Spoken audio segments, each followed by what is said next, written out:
আপনারা এই 24 সালের বিজয় উল্লাসে আপনাদের সম্মুখে এখন বক্তব্য রাখবেন আমাদের চাটখিল উপজেলার সংগ্রামী মহিলা ভাইস চেয়ারম্যান সমীরা সুলতানা এখন আপনাদের সামনে।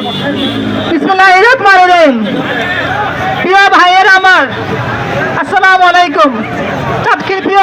চাটখিল প্রিয়বাসী, আমাদের এখানে আছে, আমাদের অনেক মহিলারা আছে, সবাইকে আমার পক্ষ থেকে আন্তরিক ধন্যবাদ জানাচ্ছি। আজকে আমাদের বিজয়ের দিন। আমি জানি আপনারা অনেক কষ্ট করেছেন, অনেক কষ্টের বিনিময়ে আমাদের আজকে বাংলাদেশ স্বাধীন করতে পেরেছি। আমরা 71 যুদ্ধে একবার স্বাধীন করেছি, আজকে আবার দ্বিতীয়বার স্বাধীন করলাম দেশকে।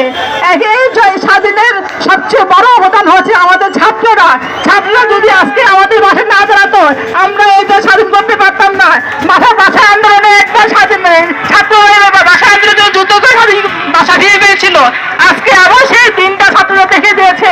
ছাত্ররা আমাদের দেশের ভবিষ্যৎ, অনেক আবেগে অনেক কষ্টে ছাত্ররা আজকে এই দিন আমাদেরকে এনে দিয়েছেন। আমি জানি অনেক ভাইরা আমার এই স্বাধীন জীবন দিয়েছেন, অনেক মায়ের চোখে জল ফেলেছে, অনেক আত্মত্যাগের বিনিময়ে আজকে আমরা দিন পেয়েছি। আমরা যারা নিহত হয়েছেন তাদের আত্মার মাগফিরাত কামনা করছি, আর যারা হাসপাতালে আছেন তাদের সুস্থতা কামনা করছি, এবং যারা কষ্টে বিনিময়ে এখানে উপস্থিত আছেন সবাইকে আমার পক্ষ থেকে অভিনন্দন জানাচ্ছি। এবং আমি বলবো যে আমাদের ছাত্র সমাজ সবচেয়ে বড় মূল আমাদের দেশের সম্পদ। একটা কথা বলবো, আমরা অবৈধ সরকারকে পতন করতে পেরেছি, কিন্তু ওদের ছবিগুলো আমরা পরেই ফেলবো। আমি অনুরোধ করবো আপনাদেরকে একটাই, আমাদের দেশের সম্পদ আপনারা নষ্ট করবেন না। এখন যা আছে এটা আমাদের সম্পদ, ওরা চলে গেছে, ওদেরকে এই দেশ থেকে আমরা তাড়িয়ে দিয়েছি, এখন যা আছে আমাদের সম্পদ।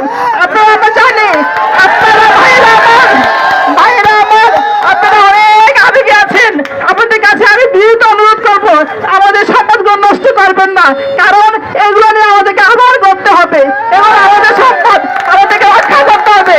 তাই আপনাদের বলবো, আজকে আপনারা আনন্দ করেছেন, উৎসব করেছেন, মিষ্টি খেয়েছেন, মিষ্টি আবার খাবেন, কোনো অসুবিধা নাই, কিন্তু আপনারা আমাদের সম্পদগুলো আর নষ্ট করবেন না। দয়া করে আমার এই অনুরোধ আপনারা রাখুন। আপনারা আজকে থেকে স্বাধীন, আপনারা যে যে কষ্ট করেছেন, আপনাদের কষ্টের বিনিময়ে এই দেশ আমরা পেয়েছি, এই অধিকার আপনাদের, এই বিজয় আপনাদের, এই সম্পদ আপনাদের। তাই বলবো, নিজের সম্পদ নিজে কখনো নষ্ট করবেন না। আমি সরকারকে ধন্যবাদ জানিয়ে আজকে এখানে আমাদের বক্তব্য শেষ করছি। আমি চাটখিল উপজেলায় সাবেক মহিলা ভাইস চেয়ারম্যান ছিলাম এবং বর্তমানে চাটখিল উপজেলা মহিলা নেত্রী হিসাবে আপনাদের কাছে আমি শারমিন নতুন মোনা। আমি পরিচিত, হয়তো অনেকে জানেন অনেকে জানেন না, তাই আমার পরিচিত আমি দিচ্ছি। আমি শারমিন নতুন মোনা, চাটখিল উপজেলার মহিলাদের সভানেত্রী।